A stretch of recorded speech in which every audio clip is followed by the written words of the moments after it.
Usually I buy craft supplies just because I like them. I don't have a specific plan on what I'm going to do with them. I usually get the supplies in and then I get inspired. However, when I saw this vinyl, I knew immediately what I was going to make with it. This green checker vinyl I ordered in an extra small scale because it's going on the acrylic blank.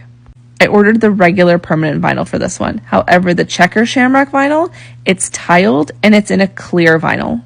If you didn't see my last video, the vinyl and these acrylic blanks all came from Zindy. Both of the glitters that I'm using today came from It's Pretty Personal, and I have a discount code that will save you some money at checkout.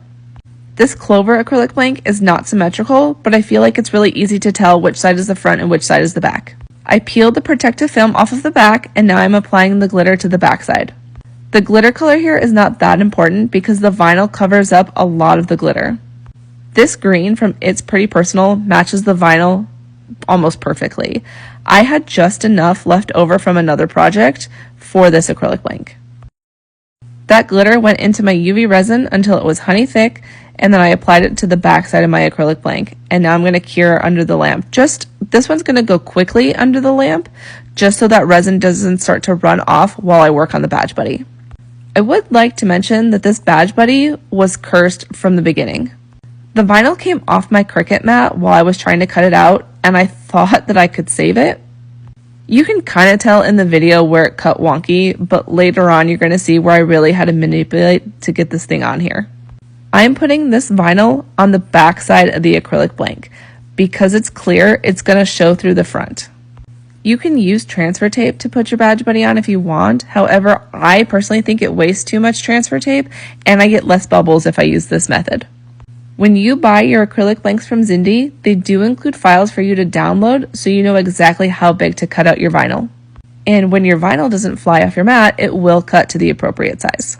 I do have a tutorial about working with the Badge Buddy in Design Space. If you go to my profile under my playlist, there is a Design Space playlist.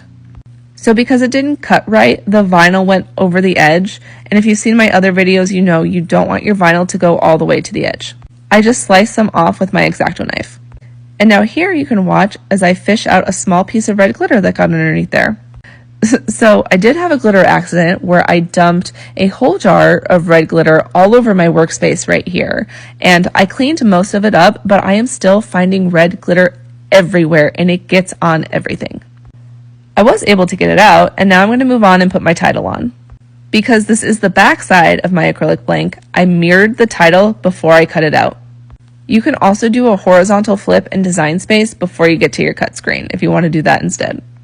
The font that I chose is called Retro Magic, and it came from Creative Fabrica, and it's one of my favorite fonts for Badge Buddies. I do have a free trial for Creative Fabrica linked in my bio. Now I'm going to seal the vinyl with my glitter and UV resin mixture. It has been kind of chilly here in Arizona, and I work in my garage, so I did heat up my resin a little bit before I put it on there. Before I cure, I take a torch and pop out any microbubbles. I did a full cure for both the Badge Buddy and now the Clover.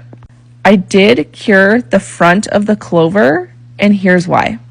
Normally when I make badge rails, I put small pieces of vinyl on the front. When I put the top coat on, the front of that acrylic blank is getting a good cure. This glitter is on the darker side and doesn't let a whole lot of UV light through. If your light can't get through to the glitter, chances are your whole piece is not getting cured. For this piece in particular, I'm going to cover most of the front with the vinyl. I was afraid that after I put that vinyl on, that the front was not going to get a good cure. If you have uncured resin on your piece, it's going to cause you problems later on. Black glitter is the worst because black doesn't let any light through, so you want to take special care to cure anything that you put black glitter on with UV resin. For this piece, I knew how big to cut the vinyl out because once again, Zindy included a file for me that I used to cut in Design Space. I cut the vinyl out first, that way I knew which was the front side and which was the back side for my piece. I'm going to seal this with a coat of UV resin and once again take my propane torch and pop any micro bubbles before I cure under my lamp. After I cure this under my lamp for 2 to 3 minutes, I'm going to apply the badge rail. I use UV resin to apply my badge rails. Because I use clear badge rails, the light will get through to the UV resin and it will cure underneath. I try to put enough UV resin on the piece that some of that UV resin will start to come out from around the badge rail. If I don't see any of that UV resin coming out on the sides from the badge rail, I will put a little bit around and then cure again. This just helps make sure that you have enough on there and it's on there good. I also do a pretty good tug test after it's done curing just to make sure it won't pop off. It's really hard to tell in the video, but on the bottom of that N, a little piece of red glitter got under there that I didn't notice. I'll get it all out of here eventually.